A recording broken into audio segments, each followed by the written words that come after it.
Queen ಕ್ವಿಜ್ಗೆ ಸ್ವಾಗತ. ಪ್ರತಿ ಪ್ರಶ್ನೆಗೆ 10 ಸೆಕೆಂಡ್ ಕೊಡಲಾಗುವುದು. ರಾಷ್ಟ್ರಕೂಟ ಸಾಮ್ರಾಜ್ಯದ ಸ್ಥಾಪಕ ಯಾರು? Option A Dantidurga, option B Amoghavarsha.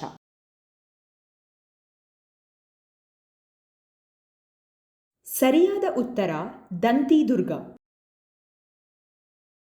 ಬಿಜಾಪುರದ ಆಲಮಟ್ಟಿ ಡ್ಯಾಂನ ಇನ್ನೊಂದು ಹೆಸರು? ಆಪ್ಷನ್ ಎ ಲಾಲ್ ಬಹದ್ದೂರ್ ಶಾಸ್ತ್ರಿ ಸಾಗರ ಅಣೆಕಟ್ಟು, ಆಪ್ಷನ್ ಬಿ ಇಂದಿರಾ ಗಾಂಧಿ ಸಾಗರ ಅಣೆಕಟ್ಟು. ಸರಿಯಾದ ಉತ್ತರ ಲಾಲ್ ಬಹದ್ದೂರ್ ಶಾಸ್ತ್ರಿ ಸಾಗರ ಅಣೆಕಟ್ಟು. ಕರ್ನಾಟಕದ ಅತ್ಯಂತ ಹಳೆಯ ವಿಶ್ವವಿದ್ಯಾಲಯ ಯಾವುದು? ಆಪ್ಷನ್ ಎ ಮೈಸೂರು ವಿಶ್ವವಿದ್ಯಾನಿಲಯ, ಆಪ್ಷನ್ ಬಿ ಕುವೆಂಪು ವಿಶ್ವವಿದ್ಯಾಲಯ. ಸರಿಯಾದ ಉತ್ತರ ಆಪ್ಷನ್ ಎ ಮೈಸೂರು ವಿಶ್ವವಿದ್ಯಾನಿಲಯ. ಕರ್ನಾಟಕದ ರಾಜ್ಯಗೀತೆ ಜಯ ಭಾರತ ಜನನಿಯ ತನುಜಾತೆಯ ಲೇಖಕರು ಯಾರು? Option A Kuvempu, option B K Shivarama Karanth. ಸರಿಯಾದ ಉತ್ತರ ಆಪ್ಷನ್ ಎ ಕುವೆಂಪು. ಕರ್ನಾಟಕದ ರಾಮನಗರ ಜಿಲ್ಲೆಯಲ್ಲಿರುವ ಚನ್ನಪಟ್ಟಣವು ಯಾವುದಕ್ಕೆ ಹೆಸರುವಾಸಿಯಾಗಿದೆ? ಆಪ್ಷನ್ ಎ ರೇಷ್ಮೆ, ಆಪ್ಷನ್ ಬಿ ಆಟಿಕೆಗಳು ಮತ್ತು ಗೊಂಬೆಗಳು. ಸರಿಯಾದ ಉತ್ತರ ಆಟಿಕೆಗಳು ಮತ್ತು ಗೊಂಬೆಗಳು. ಯಾರಿಗೆ ಶ್ರವಣಬೆಳಗೊಳ ಪ್ರಮುಖ ಯಾತ್ರಾ ಕೇಂದ್ರವಾಗಿದೆ? ಆಪ್ಷನ್ ಎ ಬೌದ್ಧ ಧರ್ಮ, ಆಪ್ಷನ್ ಬಿ ಜೈನ ಧರ್ಮ.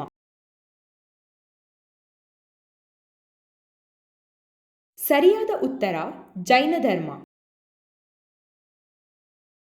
ಭಾರತದ ಕಾಫಿ ಮಂಡಳಿಯ ಪ್ರಧಾನ ಕಚೇರಿ ಎಲ್ಲಿದೆ? Option A Bengaluru, option B Chikkamagaluru.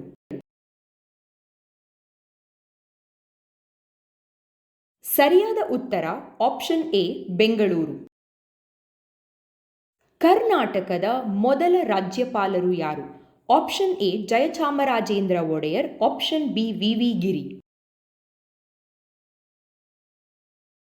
ಸರಿಯಾದ ಉತ್ತರ ಆಪ್ಷನ್ ಎ ಜಯಚಾಮರಾಜೇಂದ್ರ ಒಡೆಯರ್. ಭಾರತದ ರಾಷ್ಟ್ರಧ್ವಜವನ್ನು ವಿನ್ಯಾಸಗೊಳಿಸಿದವರು ಯಾರು? Option A Mahatma Gandhi, option B Pingali Venkaiah. ಸರಿಯಾದ ಉತ್ತರ option B Pingali Venkaiah. MS Swaminathan ಅವರಿಗೆ ಭಾರತ ರತ್ನ ನೀಡಲಾಗಿದೆಯೇ? ಆಪ್ಷನ್ ಎ ಹೌದು, ಆಪ್ಷನ್ ಬಿ ಇಲ್ಲ.